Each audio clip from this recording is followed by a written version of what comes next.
మీనాకి function order రావడంతో చెడగొట్టాలని చూసిన రోహిణి చెంప పగలగొట్టిన మీనా. అసలు ఇదంతా ఎలా జరిగిందనేది వీడియోని స్కిప్ చేయకుండా చివరి వరకు చూడండి. గుండె నిండా గుడిగంటలు అప్కమింగ్ ఎపిసోడ్స్లో ఏం జరగబోతుందో ముందుగా తెలుసుకోవాలి అనుకుంటే వీడియోని లైక్ చేసి ఛానల్ని సబ్స్క్రైబ్ చేసుకుని పక్కనే ఉన్న బెల్ సింబల్లో ఆల్ పై క్లిక్ చేయండి. రోహిణి నిజస్వరూపం ప్రభావతి తెలుసుకోవాలని మీరు కూడా కోరుకుంటే కామెంట్లో ఎస్ అని టైప్ చేయండి. మొత్తం మీద చూసుకున్నట్లయితే కనుక మనోజ్కి తరిగిన గుడ్లు విషయంలో ఇంకా ప్రభావతికి గండం అని చెప్పి ఇంకా మనోజ్ భయపెట్టి ఏదో రకంగా ప్రభావతి చేత పరిహారానికి ఒక రోజుకి ఒప్పేద్దామని మనోజ్ చాలా తాపత్రయపడతాడు. ప్రభావతి మాత్రం ఒక్క పూట కూడా నేను తినకుండా ఉండలేను, అలాంటిది రోజంతా పచ్చి మంచినీళ్ళు కూడా తాగకుండా ఉండాలి అంటే నా వల్ల కాదు బాబోయ్ అంటూ ప్రభావతి చేతులెత్తేస్తుంది. ఇంకీలోపు మోటార్ పని చేయకపోవడం, కరెంట్ అతను వచ్చి మెయిన్ ఆపేమనగానే వీళ్ళంతా కూడా షాక్ కొట్టినట్టుగా అయ్యేసరికి ప్రభావతి ఆ షాక్లోంచి బయటికి తేరుకున్నాక ఇదే సరైన అవకాశమని మనోజ్ ఒప్పించడం మొదలు పెడతాడు. చూడమ్మా, నువ్వు వస్తుంటే ఫ్యాన్ పడిపోయింది, ఎన్నడూ లేనిది నీకు కరెంట్ షాక్ కొట్టింది అనగానే ఆ ఫ్యాన్కి బోల్ట్లు లూజ్ అయి ఉంటాయి, కరెంట్ షాక్ కొట్టడానికి నువ్వే మెయిన్ వేసావు కదరా అని చెప్పాను. కానీ అత్తయ్య, ఇవన్నీ సూచనలు మాత్రమే అత్తయ్య, ఇలా జరుగుతుంది, ఇంకా ఇంకా ప్రమాదం జరిగే అవకాశం ఉందేమో అత్తయ్య. ఒక్కరోజే కదా మీ అబ్బాయి మొహం చూసి ఒక్కరోజు, లేదంటే ఆయన వ్యాపారం కూడా నాశనం అయిపోతుందంట, వ్యాపారం కూడా దివాలా తీసే పరిస్థితి వస్తుందంట అత్తయ్య. ప్లీజ్ అత్తయ్య, మీ అబ్బాయి భవిష్యత్తులో మంచి స్థాయికి రావాలని మీరు ఎంతగానో కోరుకుంటారు, మరి ఇప్పుడు అలాంటి స్థాయి వచ్చే అవకాశంలో మీరు ఎందుకు మీ అబ్బాయికి సపోర్ట్గా ఇవ్వడం లేదు అంటూ మాట్లాడేసరికి అది కాదు రోహిణి, నా వల్ల కాదు రోహిణి అనగానే అవుతుంది అత్తయ్య, ఖచ్చితంగా అవుతుంది, మీరు మనసు పెడితే ఖచ్చితంగా మీ వల్ల అవుతుంది అత్తయ్య, ప్రయత్నించండి అత్తయ్య, ఏమాత్రం భయపడకండి, ప్రయత్నించి చూడండి, ఖచ్చితంగా జరిగి తీరుతుందని చెప్పడంతో ఇంక ఏం మాట్లాడాలకో అర్థం కాక ఇంకా సైలెంట్గానే ప్రభావతి మీకు నచ్చినట్టు చేసుకోండి అనేసరికి అయితే ఈ క్షణం నుంచి నువ్వు ఏమీ తినకూడదమ్మా అంటూ ఇంకా మనోజ్ అంటాడు. ఈ క్షణం నుంచి అనగానే అంతే అత్తయ్య, ఈ రోజంతా ఉపవాసం ఉన్నప్పుడు ఇప్పుడు టీ తాగారా, ఇక మీదట ఏమీ తినకండి అత్తయ్య అని చెప్పనేసరికి ఇంకేం చేస్తుంది, చచ్చినట్టు ఒప్పుకుంటుంది. ఒప్పుకోవడంతో ఇంకా ప్రభావతికి కాఫీ తాగుతారు అత్తయ్య అంటే వద్దే, నాకేం వద్దు, మీరే తాగండి అనగానే రా మీనా, నువ్వు నేను తాగుదామని మీనా బాలు ఇద్దరు కూర్చుని, ఏంటి మీనా ఈరోజు ఎంత అమృతంలా చేశావు, ప్రతిరోజు అమృతంలాగే ఉంటుందనుకో, కానీ ఈరోజు మరింత టేస్ట్గా ఉంది తెలుసా, కాఫీ ఎంత బాగుందో అనుకుంటూ ప్రభావతిని ఊరించుకుంటూ బాలు అయితే కాఫీ తాగి నాకు ట్రిప్ ఉందని వెళ్ళిపోతాడు. వెళ్ళిపోయేసరికి మీనా గబగబా వంట చేసుకుని ఒకరికి పువ్వులు ఇవ్వాలి అని వంట చేసుకుంటూ ఉండగా ఈలోపు ఆల్రెడీ ఇంతకు ముందు ఒకసారి కళ్యాణ మండపం దగ్గరికి వెళ్ళి మేనేజర్తో మాట్లాడి తన డెమోలు చూపించింది కదా, అతను ఫోన్ చేస్తాడు. అమ్మ మీనా, నువ్వు కొంచెం ఖాళీగా ఉంటే ఒక్కసారి ఇక్కడికి రాగలవమ్మా, చిన్న ఆర్డర్ వచ్చింది అనగానే తప్పకుండా సార్, 10 నిమిషాల్లో అక్కడ ఉంటాను అని చెప్పి గబగబా మీనా కూర వండుదామని అన్నీ కోస్తుంది, కానీ కూర తాలింపు పెట్టదు. తాలింపు పెడితే సుమారు 1/2 అవర్ పడుతుంది కాబట్టి ఆలస్యం అయిపోతుందని ఆ కట్ చేసిన వెజిటబుల్స్ అన్నింటి మీద మూతలు పెట్టి మీనా కాస్త బయటికి బయలుదేరుతుంది. ఎక్కడికే వెళ్తున్నావు అనగానే నేను అర్జెంటుగా కళ్యాణ మండపం దగ్గరికి వెళ్ళాలత్తయ్య, పనుంది అని చెప్పి వెళ్ళిపోతుంది. వెళ్ళిపోయేసరికి చూసావమ్మా, నువ్వెంత ఎక్కడికే అని అడిగితే ఏదో అరాకొరాగా 2 ముక్కలు చెప్పి వెళ్ళిపోయింది, అసలు నీ మాట అంటే లెక్కలేదమ్మా, నిన్ను లెక్క చేయట్లేదు అసలు మీనా అంటూ మాట్లాడేసరికి ఏంట్రా లెక్క చేయట్లేదని నీకెవరు తెలుసు, నీకెవరు చెప్పారనగానే చూస్తుంటేనే తెలుస్తుంది కదా, నువ్వు వద్దు అంటే అక్కడ నిలబడిపోవాలి, వెళ్ళొద్దు అంటే ఆగిపోవాలి, అదే నా భార్య రోహిణికి చెప్పు, అత్తయ్య మాట చెవదాటను అంటూ రోహిణి నువ్వు చెప్పినట్టే చేసుకుంటూ వస్తుంది. అదమ్మా రోహిణి మనస్తత్వం, నువ్వు ఎప్పటికైనా సరే నీకు తగ్గ కోడలు ఎవరైనా ఉన్నారు అంటే అది రోహిణి మాత్రమే నన్ను నువ్వు అనుకోవాలమ్మా అంటూ మాట్లాడేసరికి అది మాత్రం నిజంరా, రోహిణియే నేను చెప్పినట్టు వింటుంది, నాకు తగ్గ కోడలు రోహిణి మాత్రమే అని ప్రభావతి ఓ తెగ మురిసిపోతూ ఉండగా రోహిణి ఈ మాటలన్నీ విని నేను ఎంత కొంప ముంచే కోడలనో అన్న విషయం తెలిస్తే ఈవిడి తట్టుకోగలదా? అప్పుడు ఈవిడి పరిస్థితి ఏంటో, అప్పుడు నా పరిస్థితి ఏంటో అనుకుంటూ రోహిణి కూర్చుంటుంది. కూర్చునేసరికి మీనా కాస్త బయటికి వెళ్ళింది కదా, సరాసరి కళ్యాణ మండపం దగ్గరికి వెళ్తుంది. వెళ్ళడంతో రామ్మ మీనా అంటూ చెప్పడంతో చెప్పండి సార్ మాట్లాడాలి అన్నారు అనగానే, చిన్న ఫంక్షన్ ఒకటి వచ్చిందమ్మా, పూల డెకరేషన్ చేయాలి అనగాని, తప్పకుండా సార్ ఖచ్చితంగా చేస్తాను అంటే రేపే చేయాలి అనేసరికి, ఖచ్చితంగా చేస్తాను సార్ నా వల్ల అవుతుంది అనగాని, ఇదిగో అమ్మ అడ్వాన్స్ అనేసరికి తెగ సంతోషపడిపోతుంది. నిజంగా నాకేనా అంటూ మాట్లాడడంతో, నీకేనమ్మా, మరి పూల డెకరేషన్ అంటే ముందుగా అడ్వాన్స్ ఇవ్వాలి కదా, ఎందుకంటే మీరు పువ్వులు ఎక్కడి నుంచి తెచ్చుకుంటారు, కొనుక్కునే కదా తెచ్చుకోవాలి, అందుకే మా మేనేజర్ గారు అడ్వాన్స్ ఇవ్వమని చెప్పేవారు, అందుకే అడ్వాన్స్ అనగానే చాలా థ్యాంక్స్ సార్ అనగానే, నెక్స్ట్ ఏమైనా వచ్చినా ఖచ్చితంగా చెప్తామమ్మా, ఇది ఫస్ట్ ఆర్డర్ కాబట్టి కొంచెం జాగ్రత్తగా చేస్తే అందరి కళ్ళల్లో నువ్వు పడతావు అంటూ ఇంకా ఆ మేనేజర్ అసిస్టెంట్ కాస్త చెప్తాడు. చెప్పడంతో మీనా చాలా సంతోషంగా ఆ డబ్బులు తీసుకుని బయటకు వచ్చేస్తుంది. బయటకు వచ్చిన తర్వాత వెంటనే ఈ విషయం మామయ్య గారి వాళ్ళకి చెప్పాలి అని స్వీట్లు తీసుకుని సరాసరి ఇంటికి వెళ్తుంది. అప్పటికే ప్రభావతి వాళ్ళు వీళ్ళంతా కూడా ఉపవాసం ఉన్నారు కదా, ప్రభావతి గదిలో ఉంటుంది. ఈలోపు మీనా ఇంటికి రావడంతో సత్యం వస్తాడు. సత్యం వచ్చేసేసరికి, ఏంటమ్మా మీనా ఏంటి విశేషం అనగానే, ముందు మీరు ఈ స్వీట్ తీసుకోండి మావయ్య అంటూ మీ స్వీట్ని కాస్త తీసి పెట్టేసరికి ప్రభావతి లోపల నుంచి వంగును చూస్తూ ఉంటుంది. ఇప్పుడు చెప్పమ్మా ఏంటి విశేషం?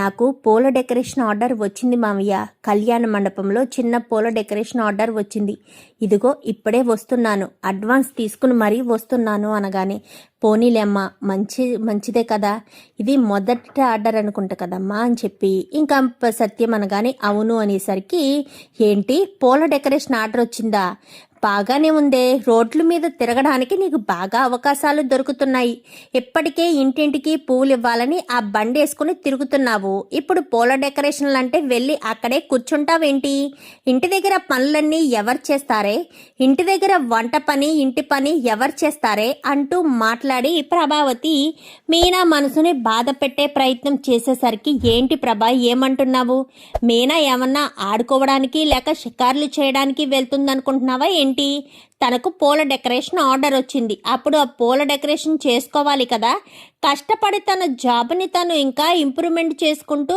గొప్ప స్థాయికి వెళ్ళాలి అని తను అనుకుంటుంటే, నువ్వేంటి ప్రభా ఎప్పుడు మీనాని అనడం తప్ప నీకు వేరే ఏమీ తెలీదు, చిచి నీది బ్రతికేనా అంటూ ప్రభావతిని తిడుతూ ఉంటాడు. ఈ లోపు మిగిలిన వాళ్ళు ఒక్కొక్కరుగా వస్తూ ఉంటారు.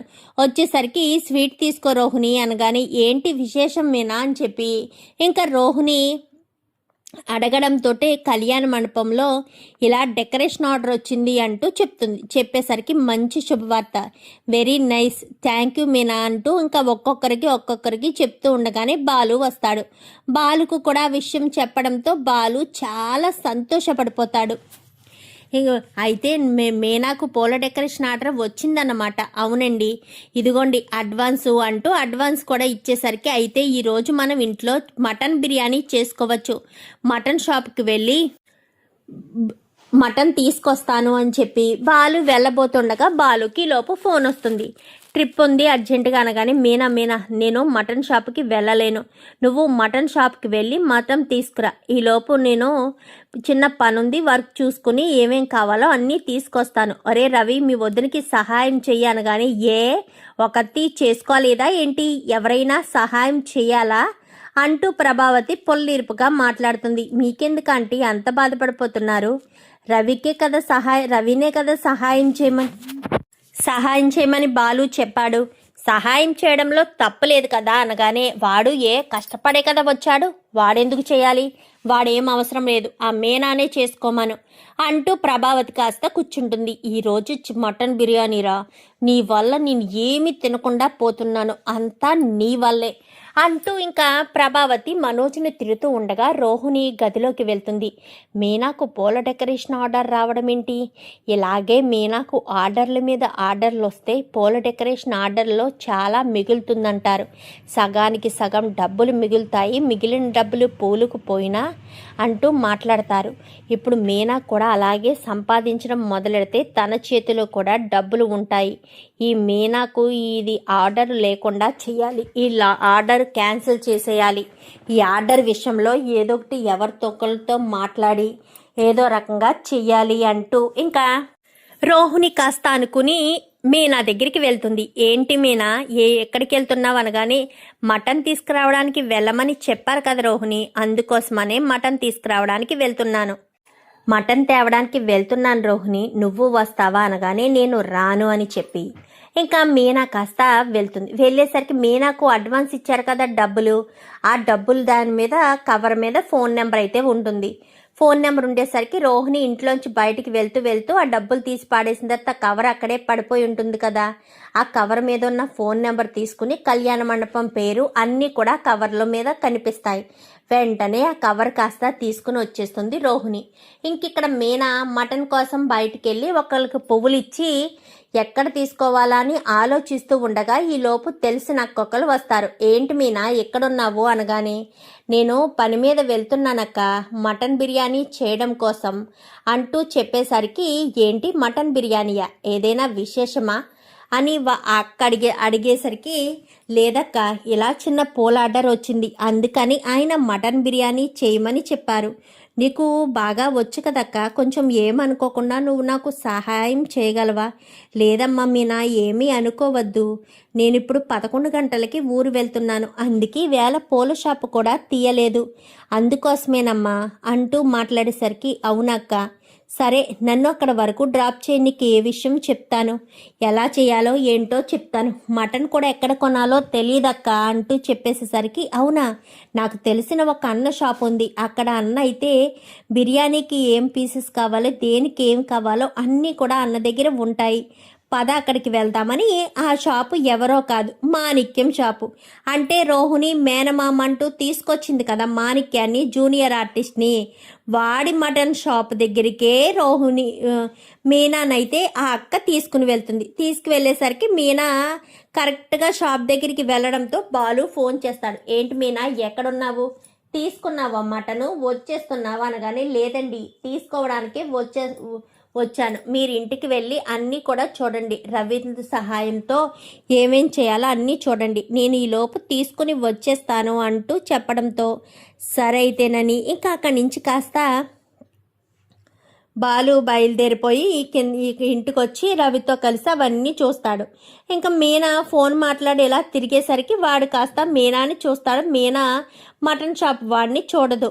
ఈలోపు గబగబా తన మెడలో ఉన్న టవల్ని కాస్త మొహానికి చుట్టేసుకుని ఫేస్ కనిపించకుండా కవర్ చేసుకుంటూ మీనా మొహం కనిపించకుండా కవర్ చేసుకునేసరికి మీనా గుర్తుపట్టదు. ఏంటక్క అతను అలా మొహం ముసుగేసుకున్నాడు, ఏంటన్నా ఇప్పటి వరకు బాగానే మాట్లాడావు కదా ఇప్పుడేంటన్నా అలా ముసుగేసుకున్నావు అని అక్క అడుగుతుంది. లేదమ్మా దగ్గు కింద వస్తుంది అందుకోసమని అని చెప్పి తన గొంతుకు కొంచెం వాయిస్ మార్చేసరికి సరే త్వరగా కొట్టండి 3 కేజీలు అంటూ చెప్పడంతో సరే అని ఇంకా మాసం కొడుతూ ఉంటాడు. వీళ్ళిద్దరూ మాట్లాడుకుంటూ ఉంటారు. ఎలా చేయాలి ఏంటి అన్నీ కూడా చెప్తూ ఉంటుంది. సరేనని చెప్పి ఇంకా మటన్ తీసుకుని అమౌంట్ తీసుకుని వచ్చేస్తారు వీళ్ళు. అమ్మయ్య ఇంకా ఏ బాధ లేదు అనుకుంటూ ఇంక వెంటనే రోహిణికి ఫోన్ చేస్తాడు. కరెక్ట్గా అదే సమయానికి రోహిణి బెడ్రూమ్లో ఉంటుంది. వీడేంటి ఇప్పుడు చేస్తున్నాడు చెప్పు అనగానే మీనా మా మటన్ షాప్కి వచ్చింది అనగానే ఒక్కసారిగా షాక్ అయిపోతుంది రోహిణి. అంటే నిన్ను చూసేసిందా, నిన్ను అడిగేసిందా, నువ్వు మటన్ కొట్టుకుంటావు అన్న విషయం తెలిసిపోయిందా అనగానే అమ్మడు అవేమీ నాకు తెలియలేదు, తనకు తెలీదు, కేవలం నన్ను దూరం నుంచి చూడలేదు కూడా, వచ్చింది వెళ్ళిపోయింది అంతే, ఆ విషయం నీకు మాట చెప్దాము అన్న ఉద్దేశంతో చేశానే తప్ప వేరే ఉద్దేశం అయితే కాదు అంటూ రోహిణికి చెప్తాడు. చెప్పిన తర్వాత సరే అని ఫోన్ పెట్టేస్తుంది. ఇలానే ఉంటే మీనా ఇంకా ఇంకా ఎదుగుతుంది. వెంటనే ఫ్లవర్ షాప్ అతనికి ఫోన్ చేయాలి అని ఇంకా దాని మీద ఉన్న నెంబర్ తీసుకుని ఫ్లవర్ షాప్ అతనికి ఫోన్ చేస్తుంది. చేసేసరికి ఎవరమ్మా నువ్వు అనగానే నేనెవరైతే మీకెందుకు కానీ మీరు ఫ్లవర్లో డెకరేషన్కి మీనాకు ఇచ్చారు కదా, తను సరిగ్గా చెయ్యదు అంటూ చెప్పేసేసరికి నువ్వెవరో చెప్పమ్మా అనగానే నేనెవరో మీకు అనవసరం, తను చెయ్యదు, తనకు ఆ డెకరేషన్ ఇవ్వద్దు అంటూ మాట్లాడి ఫోన్ పెట్టేస్తుంది. పెట్టేయడంతో ఎల్లేంటి ఒకళ్ళు ఎదుగుతుంటే చూసి ఓర్వలేని తనంతో ఈ రకంగా చేస్తున్నారు. మీనా గురించి మా మేనేజరే చెప్పారు. మా మేనేజర్ గారు ఎవరిని అంత గుడ్డిగా నమ్మే మనిషి కాదు. ఆయన అన్ని వివరాలు తెలుసుకునే చేస్తారు. ఇలాంటి వాళ్ళు ఉన్నంతకాలం కొంతమందిని అనగతొక్కుతూనే ఉంటారు. అయినా ఇలాంటి వాళ్ళ దగ్గర జాగ్రత్తగా ఉండాలి అని ఇంకా మేనేజర్ కాస్త అనుకుని ఫోన్ చేస్తాడు. ఫోన్ చేసేసరికి అప్పుడే మీనా బయటే ఉంది కదా. చెప్పండి సార్ అని చెప్పాను కానీ ఎక్కడున్నావమ్మా మీనా అని చెప్పనేసరికి ఇలా బయటకు వచ్చాను సార్ అంటూ చెప్తుంది. ఏమనుకోకపోతే ఒక్కసారి వస్తావమ్మా అంటూ చెప్పడంతో మళ్ళీ ఏమైంది దీనికి అని వెళ్తుంది. వెళ్ళడంతో చూడమ్మా, నువ్వు వెదుగుతుంటే నీకు శత్రువులు ఏర్పడుతున్నారు. నీ ఎదుగుదలను చూసి వార్వలేకపోతున్నారు. అందుకే నీకొక మాట చెప్దామని అనేసరికి ఏమంటున్నారు సార్, నేను ఎదుగుతుంటే చూసి వార్వలేకపోతున్నారా?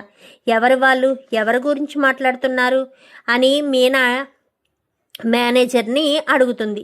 అడగడంతో మేనేజర్ అయితే రోహిణి ఫోన్ నెంబర్ని చూపిస్తాడు. ఏమనుకుంటుందంటే రోహిణి నా ఫోన్ నెంబర్ ఏమీ ఎవరికి చూపించడు కదా అన్న ఉద్దేశంతోనే రోహిణి ఊరుకుంటుంది. కానీ అక్కడ మేనేజరు రోహిణి ఫోన్ నెంబర్ని కాస్త మీనాకు చూపిస్తాడు. మీనాకు చూపించి ఇదిగో అమ్మా, ఈ ఫోన్ నెంబర్ నుంచి నాకు ఫోన్ వచ్చింది. ఫోన్ చేసి నీకు ఆర్డర్ ఇవ్వద్దని, నువ్వు సరిగ్గా చెయ్యవని అంటూ చెప్పుకొచ్చారమ్మా. నేను ఇలాంటి మాటలు అస్సలు పట్టించుకోను. కష్టపడి పనిచేసే వాళ్ళకే అవకాశం ఇస్తానే తప్ప ఇలా చెప్పుడు మాటలు చెప్పి చెడగొట్టే వాళ్ళని నేను అస్సలు పట్టించుకోనమ్మా. నీకు ఒక మాట చెప్తున్నాను, వాళ్ళెవరో నువ్వు తెలుసుకుని జాగ్రత్తగా ఉంటావు అన్న ఉద్దేశంతో చెప్తున్నాను. అందరూ నాలా ఆలోచించే వాళ్ళు ఉండరు కదా, కొంతమంది కొన్ని రకాలుగా ఆలోచిస్తారు. అందుకే నువ్వు కొంచెం జాగ్రత్తగా ఉండమ్మా. అందరూ నా వాళ్ళు అనుకుని మాత్రం ఎప్పుడూ ఉండకు. అలాగుంటే ఇలాగే జరుగుతుంది అని ఇంకా అతను చెప్పేసరికి సార్ ఏమనుకోకుండా ఆ ఫోన్ నెంబర్ ఒకసారి చెప్తారా అనగానే ఫోన్ నెంబర్ కాస్త చెప్తాడు. చెప్పేసేసరికి ఆ నెంబరు మీనా ఫోన్లో కొట్టడంతో రోహిణి అని వచ్చేస్తుంది. ఈ నెంబర్ అయినా సార్ అనగానే అవును ఈ నెంబరే అనేసరికి మీనాకు అర్థమవుతుంది. అర్థమవడంతో ఇంకా మటన్ తీసుకుని చాలా కోపంగా ఇంటికి వస్తుంది. ఏంటొదినా ఇంత ఆలస్యమైంది, మీ అన్నయ్య ఉన్నారా అనగానే ఉన్నారు అనేసరికి గబగబా పైకి వెళ్ళి రోహిణి అంటూ గట్టిగా పిలుస్తుంది. ఏమైంది మీనా, మటన్ ఏది అనగానే ఇదిగో మటను అంటూ రోహిణి అంటూ పిలిచేసరికి ఎందుకే అలా పిలుస్తున్నావు, కొంచెం సేపు మీరు సైలెంట్గా ఉండండి. ఏమైంది మీనా, ఏం జరిగిందమ్మా మీనా అంటూ ఇంకా అందరూ కూడా అడుగుతూ ఉంటారు. అడిగేసరికి రోహిణి అంటూ పిలవడంతో ఏంటి మీనా అలా కేకలు వేస్తున్నావేంటి అంటూ రోహిణి వచ్చేసరికి రోహిణి చెంప చెల్లుమనిపిస్తుంది. అసలు నేను ఏమన్యాయం చేశాను? నిన్ను ఎప్పుడైనా నేను ఒక్క మాటైనా అన్నానా? ఏ విషయంలో అయినా సరే నీ విషయంలో నేను జోక్యం చేసుకున్నానా? మరి నువ్వు నా విషయాల్లో జోక్యం చేసుకోవడం ఏంటి? అసలు నీకు బుద్ధి జ్ఞానం ఉందా? ఎవరికైనా ఫోన్ చేసి అలాగే చెప్తారా ఏంటి? మంచిగా చెప్పాలి తప్ప చెడుగా ఆలోచించకూడదు రోహిణి. నువ్వు ఎలా ఈ రకమైన మనిషివని నేను కలలో కూడా అనుకోలేదు. ఈ రకంగా ఆలోచిస్తావని అస్సలు ఊహించలేదు. మీనా ఏమైంది అంటూ ఇంకా ప్రభావతి అంటుంది. నువ్వుండు ప్రభా. అమ్మ మీనా ఏం జరిగిందమ్మా అంటూ ఇంకా మాట్లాడడంతో మీనా బాధపడుతూ ఉంటుంది. మీనా ఏం జరిగింది అంటూ బాలు అడుగుతాడు. నేను ఇప్పుడు ఒకరి దగ్గరికి వెళ్ళి పూల డెకరేషన్ ఆర్డర్ తీసుకొచ్చాను కదా, వాళ్ళకి ఈ రోహిణి ఫోన్ చేసి ఆ అమ్మాయి సరిగ్గా చెయ్యదు, ఆ అమ్మాయికి మీరు ఎందుకు ఆర్డర్ ఇచ్చారు, ఆర్డర్ వెంటనే క్యాన్సిల్ చేసుకోండి అని చెప్పి రోహిణి ఆ మేనేజర్ అసిస్టెంట్కి ఫోన్ చేసి మరీ చెప్పిందండి. ఆయన మంచివాడు కాబట్టి, ఇలా నాకు ఎదిగే వాళ్ళకి సపోర్ట్గా ఉంటాడు కాబట్టి ఆయన నాకు పిలిపించి, అమ్మ మీనా నీ గురించి ఎవరో వారవలేని తనంతో నాకు ఎలా ఫోన్ చేశారని ఫోన్ నెంబర్తో సహా చూపించాడు. ఆ నెంబర్ నా ఫోన్లో కొడితే రోహిణి ఫోన్ నెంబర్ వచ్చింది అంటూ మాట్లాడేసరికి అబద్ధం అనగానే ఏంటి అబద్ధం అబద్ధం అయితే నీ నెంబర్ అతని దగ్గర ఎందుకు ఉంది, అతని దగ్గర ఉంది, అతని నెంబర్ నీ దగ్గర ఉందో లేదో డిలీట్ చేసావో నాకు తెలీదు, నీ ఫోన్ నుంచి అతని ఫోన్కి ఫోన్ వెళ్ళింది, కావాలంటే చూసుకొని స్క్రీన్ షాట్ అంటే అతని దగ్గర నుంచి స్క్రీన్ షాట్ ఒకటి తీయించుకుని అది కూడా మీనాకు పెట్టించుకునేసరికి అదంతా చూసిన ప్రభావతి అయితే చాలా కోపంగా ఉంటుంది. రోహిణి అయితే ఇలా దొరికిపోయానేంటి అనుకుంటూ ఉండేసరికి ఇంకా బాలు నీలో మార్పు రాదా పార్లలమ్మ, నేను చాలా విషయాలు దాచిపెడుతున్నాను, నిజాలు తెలిసినా నోరు మూసుకుని ఊరుకుంటున్నాను, కానీ దాన్ని నువ్వు అలసిగా తీసుకోవడం అస్సలు బాగోలేదు. అసలు మేము నీకు ఏమన్యాయం చేశాము, నీ భర్త మేము ఎదుగుతుంటే చూడలేడు, నువ్వు మేము ఎదుగుతుంటే చూడలేకపోతున్నావా, మీకేమన్యాయం చేశాము అంటూ మీనా ఏడుస్తుండేసరికి బాలు మీనాని భుజం మీదకి పెట్టుకుని బాధపడకు మీనా, మనం ఎంత ఎదగాలనుకుంటే అంత ఎదుగుతాం, ఎలాంటి వాళ్ళ ఏడుపులు మనకేమీ కొట్టవు, మనం కష్టపడి పని చేయాలనుకుంటున్నాం మీనా, ఎవరిని మోసం చేసి కాదు, ఏ ఇల్లు తాకట్టు పెట్టి కాదు, కష్టపడి పని చేసి మనం డబ్బు సంపాదించాలనుకుంటున్నాం, మోసం చేసిన వాళ్ళు డబ్బుని అక్రమంగా సంపాదించాలనుకున్న వాళ్ళకు లేని భయం మనకెందుకు మీనా, వాళ్ళు తప్పు చేశారు, మనం కాదు తప్పు చేసింది, నువ్వేమీ మనసులో పెట్టుకోకు, నువ్వేమీ బాధపడకు మీనా, నువ్వు బాగా ఎదగాలి అని కోరుకునే వ్యక్తుల్లో నేను ఒకదాన్ని, కోరుకునే వ్యక్తులే ఎక్కువ ఉన్నారు, నువ్వు నాశనం అయిపోవాలి కోరుకునే వాళ్ళు తక్కువ ఉన్నారు, ఎప్పుడూ ఆ భగవంతుడు చెడు గెలవనివ్వడు, మంచే గెలవనిస్తాడు, ఎప్పటికీ నీదే మంచిదవుతుంది, నువ్వే గొప్ప స్థాయికి వెళ్తావు, ఇప్పుడు చూసి వారవలేని తనంతో ఉన్న వాళ్ళు ఏదో ఒక రోజు నీ దగ్గరికి ఖచ్చితంగా వస్తారు మీనా, నీ అవకాశం కోసం వస్తారు అంటూ ఇంకా శృతి చెప్పేసేసరికి రోహిణి వంక కోపంగా చూసుకుంటూ మీనా అక్కడి నుంచి వెళ్ళిపోతుంది.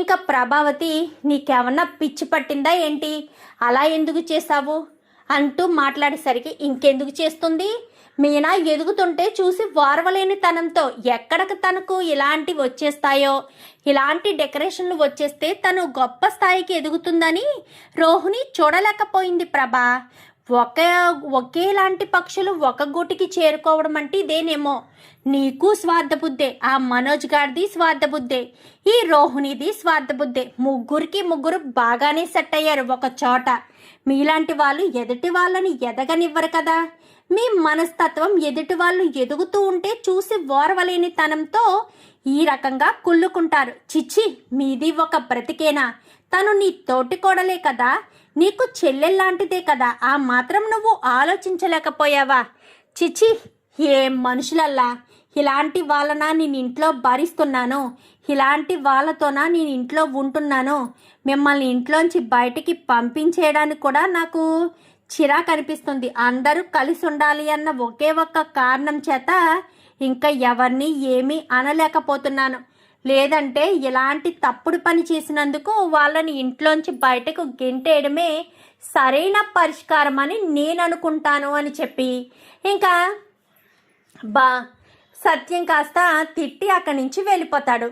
ప్రభావతి అయితే రోహిణి వంక చాలా కోపంగా చూస్తుంది. ఇంకా రోహిణి గదిలోకి వచ్చి నేను ఒకటి అనుకుంటే ఒకటి జరిగింది, నా ప్లాన్ వర్కౌట్ కాలేదు, నేను అనుకున్నదేంటి జరిగింది ఏంటి అని రోహిణి కాస్త తెగ చిరాకు పడిపోతూ ఇంకా మనోజ్ వస్తే మనోజ్ మీద కూడా సీరియస్ అయిపోయి కోపం తెచ్చుకునేసరికి ఏం చేస్తున్నావో అర్థమవుతుందా, ఇలాంటి పని ఎప్పటికీ చేయడు, బాలు మాత్రం అస్సలు ఊరుకోడు రోహిణి, ఇలాంటివన్నీ ఎంకరేజ్ చేస్తూ ఉంటే అంటూ చెప్పడంతో అలాగేనండి అని చెప్పి రోహిణి అయితే చెప్తుంది. చూద్దాం మరి రాబోయే ఎపిసోడ్స్లో మరి ఇలాగే జరగాలని మీరు కూడా కోరుకుంటే వీడియో నచ్చితే లైక్ చేసి ఛానల్ని సబ్స్క్రైబ్ చేసుకుని పక్కనే ఉన్న బెల్ సింబల్లో ఆల్ పై క్లిక్ చేయండి. Thank you for watching.